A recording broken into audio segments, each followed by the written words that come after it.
Good morning. Welcome to Brunch with Brian, your daily real estate live stream. We like to have a little fun here, but we like to get you trained up so you can make a lot of money in real estate. And today we're talking about a very important topic, how to find comps, how to figure out how much a house is worth. This is a very important subject to understand because if you misvalue a property, you can make a big mistake that could be very costly. So you don't want that to happen. So I'm going to go over some websites today that I use myself and that I have a lot of faith in, that I think you should be using to figure out the values of your properties. There's different ways to do it, and I'm going to go through a couple so that you can come up with the correct value. Now, I will tell you that in the pretty house world, in the creative financing world, a lot of times the value doesn't matter as much. If you're buying a house and you're rehabbing it and you're going to try to sell it for a profit, every dollar that you pay that seller is a dollar that comes out of your pocket. With the pretty house world, with the creative financing world, it's a little different because you won't actually maybe close on this property with your lease purchase tenant buyer for a long time. So you have a lot of, there's 12 as I went over on Tuesday. Hopefully you were in on our Tuesday teaching Tuesdays that we always do, where I talked about this. So that's important to know. With comps, guys, there's a couple of sites I really like. Everybody knows the big one. Now, what these companies do, these different websites, they come up with what we call an AVM, Automated Valuation Model. An automated valuation model is just a proprietary algorithm that company came up with in order to assign a value to pretty much every property in America, is what they're trying to do. I will tell you that I look up a lot of properties on Zillow, and sometimes they're not there. Most of the times they are there. And I also use another site frequently called Ownerly. Now, if you are a student of Ron LeGrand and Global Publishing, and a lot of you guys are, they have the Dreams system, which is actually set up for you as a CRM, which is a customer management database. And then you've got your, and you can actually pull comps through there. So you can actually determine value using the Dream system. And it's very similarly laid out in terms of the layout. It looks a lot like Ownerly. So I like Ownerly.com and I like Zillow.com. If you don't have access to the Dreams, those are my top two recommendations. There's a lot of reasons to like some other sites. In terms of AVMs, though, a lot of these sites do not have a proprietary algorithm running this, and sometimes people use the Zestimate. Now, there's another site called Total View Real Estate. A while back, we used to have Real Estate ABC, and everybody liked it because they displayed the information very cleanly. In fact, it just was on a chart, and each comp had one line, and you could sort by square footage. Now, when you're talking about a comp, what's a comp anyway? A comp is a comparable sale, and here's the factors on that. You want to make sure, or as much as possible, determine that the property is a true comp by these actual criteria. The first one is it's similar square footage. So hopefully it's within maybe 100 to 200 square feet of your subject. The smaller your subject is, the more that makes a difference of how far apart they are. If you've got a 3,500 square foot house and a 3,800 square foot house, that 300 square feet doesn't make that much of a difference. But if you've got a 1,000 square foot house versus a 1,300 square foot house, that makes a big difference. So, but you want it to be within about 200 square feet if possible. You want it to have sold within the last year. I hope you're writing these down. Sold within the last year, and be within about a mile of your subject property with, and this is a caveat, with no major geographic or man-made features between, like a big highway. Sometimes it's only like a half mile away, but the other property, your comp, is on the other side of the highway, and it's different over there. And it is. Sometimes it's different from street to street. And that's why when I go into Zillow, and everybody knows Zillow's the big one. So what's the big AVM? What's the big AVM that everybody knows? It's called what is it called, everybody? Starts with a Z. What is that called? That AVM that Zillow uses. It's obviously the Zestimate. So the Zestimate is in there. And who uses Zillow? Do you guys use Zillow a lot? Give me a shout out if you use Zillow a lot. I recommend you go on Zillow every single day because there's so much research. It's my favorite research site. And don't forget that you can go over on the right side and go under price and tax history. Sometimes it's price/tax history. Go over there, find out when the house was sold last and what it sold for. And that will be very instrumental. Sometimes that's instrumental in their logarithm. So sometimes actually that will skew the value low. And I will tell you on these AVMs like Zillow, and Ownerly has one too. So remember the things you're looking for with comps, to recap that, within a mile or so, within a year, roughly, and within 200 square feet, roughly, something like that. So once you got that, then you're going on and you're typing in your property address into Zillow or Ownerly or Total View Real Estate, and then it spits out a bunch of comps. And you can look at now Zillow doesn't do this. Zillow does not have a chart of comps all laid out for you to look at, but Ownerly does, which is one reason I like Ownerly. You can look down all the Ownerly comps. Now, when you are looking at this list of comps, the key thing I want you to look at is this. Most people, this is going a little deep now, is under price per square foot.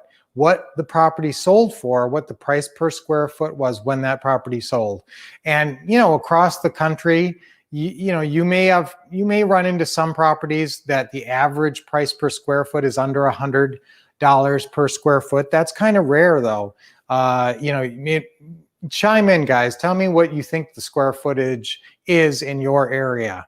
And I'll tell you that in our area, in a lot of areas in Mesa, you're looking at $200 a square foot or more in some cases. So that's pretty pricey. You know, sometimes though, if you get to California, guys, some areas you're $300 a square foot. I was just looking up some comps today that all the properties around there in Big Bear, California, they're all like $300 per square foot. So I want you to look at that, and then that's another way of determining your value. So the first way, once you go on Zillow, you look at the Zestimate. Okay, that's kind of the poor man's way of figuring out the value, is just going with the Zestimate. Don't just go with the Zestimate. First of all, any property you're serious about is worth this research. So check out the Zillow, the Zestimate, that AVM.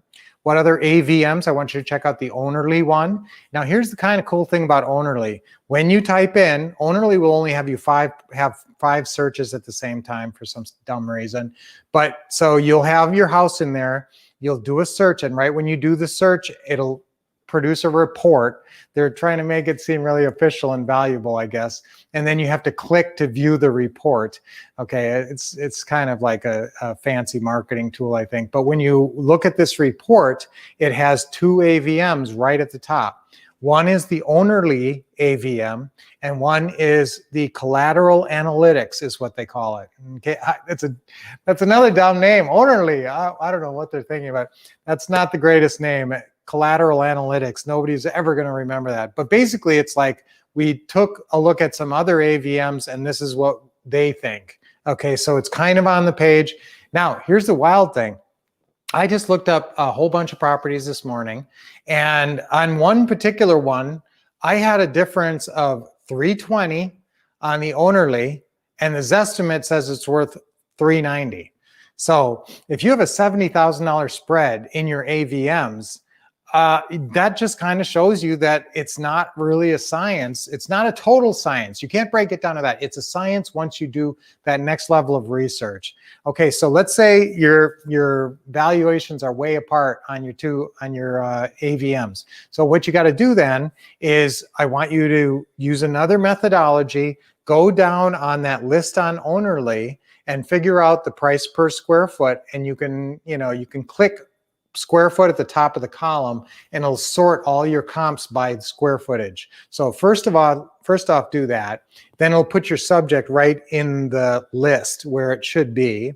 And so I want you to mostly look at the ones that are similar in square footage to yours. If yours is 2,000 square foot and you're looking at a property that's 3,000 square feet, your dollars per square foot might not jibe. They might, but they might not. So usually try to stay somewhat close to your square footage, but look across and it'll say price per square foot on all the solds. Remember, a comp is a sold house, not a house that's up for sale, because you can't use a house that could be way overpriced. So you can't use an unsold house as a comp. A comp is something that sold in last year. So when you compare your sold comps with dollars per square foot, then you do your calculation. You pull up your calculator and you say, okay, my property is 2,000 square feet.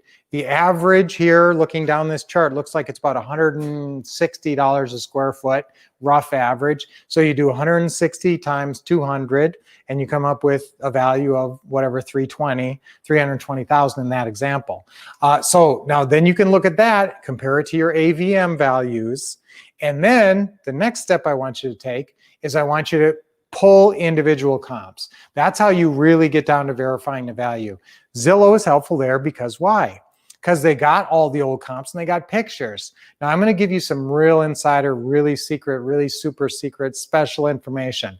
Go on, nobody knows this and they're not using it. Go on Zillow, go on the map.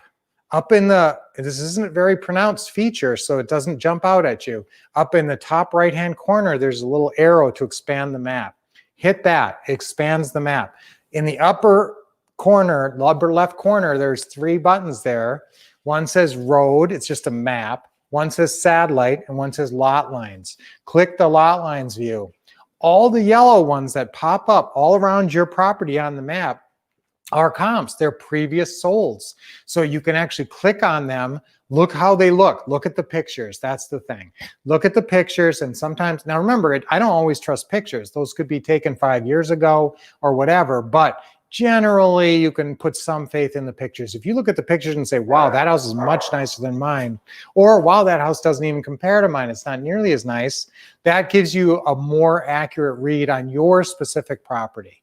Now, these AVMs that they come up with, they try to calculate in, and this is another little super secret tip. If you want your Zestimate to be raised on your property, you can put in features in the description, and when Zillow sees it, it'll give you value. So if all of a sudden you put fireplace in there and they didn't realize you had a fireplace, in your area, they're going to give you some credit. Maybe they'll give you $1,000 or $2,000 or who knows how much on your value. Pool is a huge thing. If it's neglecting to show that you have a pool and you say, oh, I have a pool on this house, or I put a pool in, boom, your value will jump up. So make sure that all your features are listed properly when you put up a Zillow listing. And that makes a big difference on your overall value. It actually plays into it. So guys, when you're looking up comps, again, you're trying to find a property that was sold less than a year ago, less than a mile away, and less than 200 square feet different. You're going to go on these different websites, Zillow, Ownerly, Total View Real Estate, or Dreams if you have it. And you're going to try to figure out, you're going to check first their AVMs and write them all down, so you have some general idea. Then you're going to go and you're going to look at that list on Ownerly, and you're going to compare it to actual comps, and you're going to look at the price per square footage and price per square foot that it sold at, and you're going to multiply out your square footage. Now, here's another thing I notice on Ownerly a lot. Many times they have the wrong square footage. So if they don't have the right square footage, they're underestimating the value of the property. So make sure that they've got the right, that you have agreement there.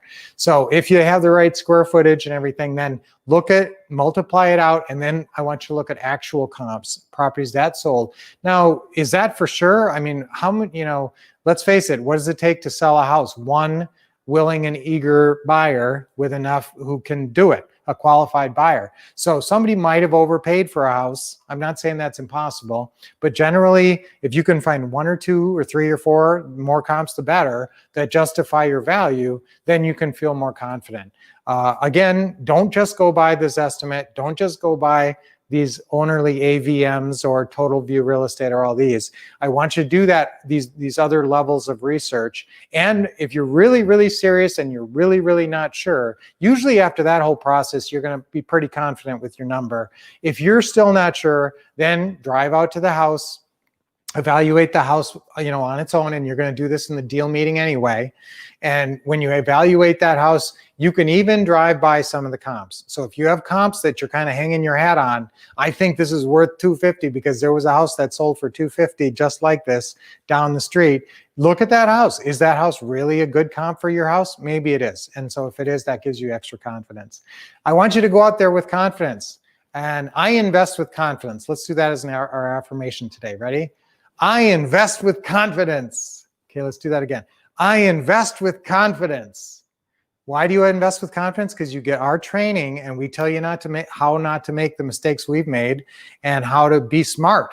I want you to be as smart as possible. I was always the smart kid. They call me the professor, and I graduated summa cum laude, and I, have good bona fides on my brain power, and that's just fine, but you have to be smart. So I want you to be smart, and this is one way that take my knowledge here on how to pull comps, use it, and be smart. Okay, so now we're going to be back later today on Thursdays Live with the Wolves. You can't miss that because we're always out in the field looking at one of our houses and doing some great evaluations, and that's such a valuable time. So that's at 4 p.m. Pacific, 7 p.m. Eastern time tonight. So about 7 hours and 43 minutes. We will be back with you on Thursdays Live with the Wolves. But keep coming back to these Brunch with Brians. They're so important. And let's do our deep breathing just for the heck of it right at the end. Ready? Deep breath in. And put that smile on your face. Loosen up your shoulders. One more. Nice deep breath in with a big smile. Let it out. And one more. Got to do 3. Keep joining me here. Getting energized. Keep expecting success. Being smart with your real estate investing and taking action. We'll see you later today.